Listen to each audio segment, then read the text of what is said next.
Most traders see a setup in the market and they execute their trade. And what ends up happening is price just dumps straight to their stop loss. And the reason is price is manipulating higher to actually go lower because institutions are hunting stops. They're manipulating new entrants into the market before the real move actually happens. And that's exactly what happened in this trade that played out for a 3R on AUD USD in the last couple of months. So I want to show you how to get into profitable swing trades and how to spot manipulation on your charts and actually use it to your advantage. So let's take a look at what's going on. So I just take this away and we just track price at this point here. So we have a sell-off, the creation of a bearish price leg. We have our bearish order block. Price just trades straight through. So what are we now anticipating? Or what is price action telling us? It's telling us that we have traded through a swing high. We're going to retrace into this internal range liquidity within this price leg and then attack the high. But that is not what ends up happening. Price just finds resistance and then dumps to the lows. So what is actually going on here?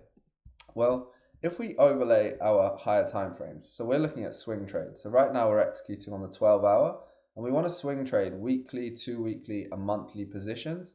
So the first thing I want to do is check out what's going on the weekly time frame.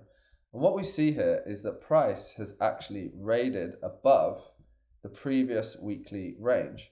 So I'm going to mark that as a turtle soup.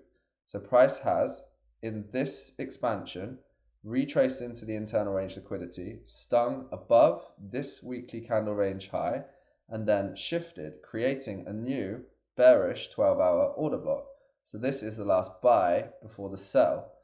So from a price action perspective, we have a swing point being taken out, the creation of new bullish internal range liquidity, and now we're looking for price to go on and attack the highs. But what candle ranges are telling us is the complete opposite, and this is the true story. The price is actually manipulating the external range liquidity at this high, and actually the new target for price is right here. It is the low of the candle that has been manipulated. So this is going to turn into a weekly CRT. What else can we find out by just going up our time frames? Well, if we bring up the 2-week time frame, we can actually see here that price has already manipulated the 2-week range right here. So there was a bullish 2-weekly candle that printed. Price then pushed above the high, manipulating the external range liquidity at this high. We then saw a shift and a sell-off. So the actual price, the drawn price, sits at the low of this 2-weekly candle. So all this is manipulation. It is price retracing, enticing new buyers into long positions, maybe from the fair value gap, covering the liquidation to target the high. We also have then price selling off and shifting bullish again, creating another bullish order block right here. So this is a 12-hour order block. So again, price is manipulating new buyers into the market to go and target the high.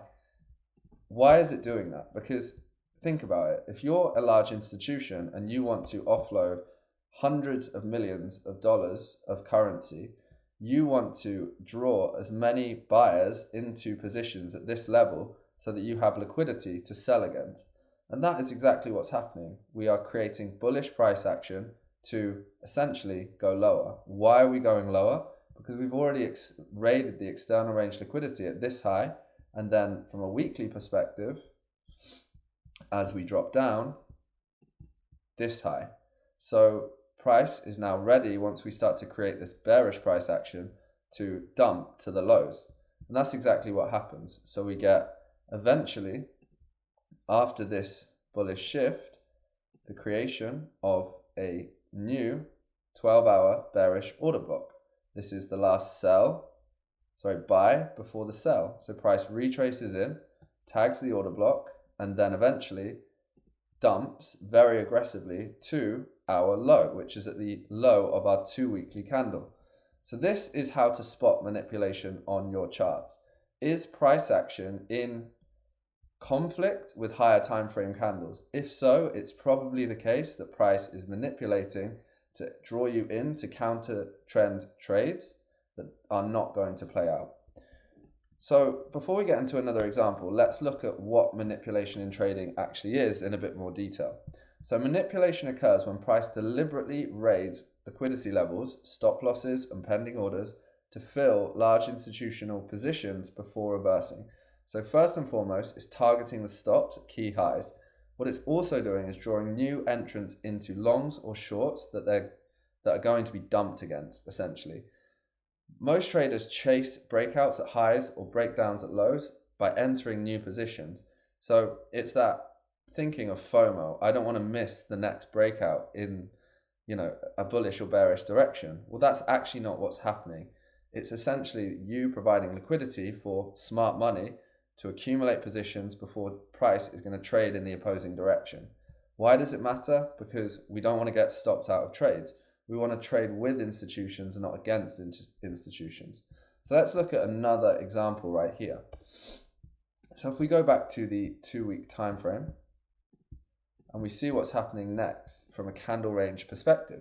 So we have the formation right here of a candle range, a 2-week candle range. And at this point here, price is bearish. We see bearish price action. So we're trading into this internal range liquidity. We're then selling off into these bearish fair value gaps, selling off. And then we eventually get a very aggressive move into the external range liquidity at these lows.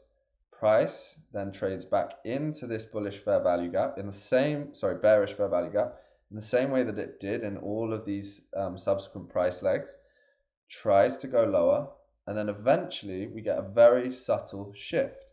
So right here, if I zoom in, you can see that price actually trades and closes above the 2-weekly sell to buy. So we get a close above this sell candle, creating a bullish order block. Now, at this stage here, we haven't actually closed inside this 2-weekly candle's low.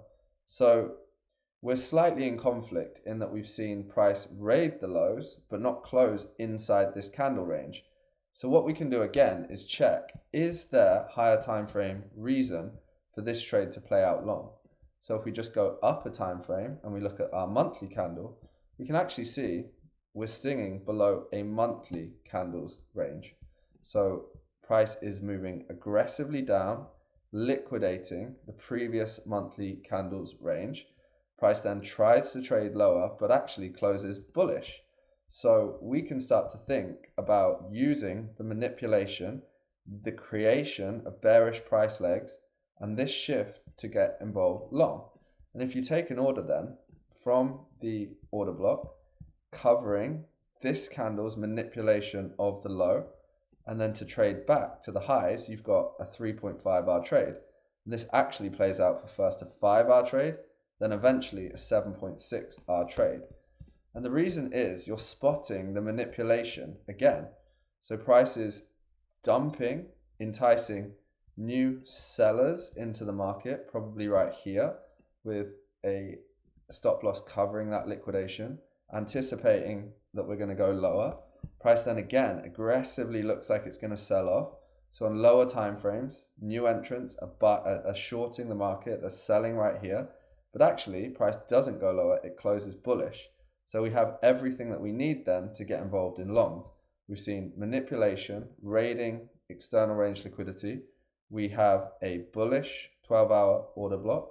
So then we just execute. We enter from the order block. We either cover the liquidation or cover the swing point, and then we just target the highs. And eventually price just trades in our favor. So again, we can use manipulation and the failure of these continuations to get into high probability trades and reversals that play out for 2, 3, 4, 5 hours in the market. And that is how to trade manipulation. So let's break this down in a bit more detail. You need to wait for price to break into external range liquidity at key higher time frame levels. Confirm order flow or market structure shift inside previous candle ranges. So what we want to see is price break below and then start to shift within the candle ranges that we are manipulating. then trade with higher time frame context. So then use your intermediate time frames, your 2-week time frames, your weekly time frames to take trades towards high probability targets. And always just enter from internal range liquidity within newly formed price legs. So that would be fair value gaps, order blocks, breaker blocks. And I have videos on absolutely all of this, so don't feel overwhelmed at this stage. My model is that I track and analyze 32 forex pairs, including gold, silver, Bitcoin. I'm tracking 12-hour price action in conjunction with these higher time frame candles, and I just wait and execute when it makes sense. Once you get good at this, you can check the charts in 10 to 15 minutes a day, and if you're consistent, you can become a very, very good trader. Please subscribe, and if you're interested in this type of content, I'll see you on the next one.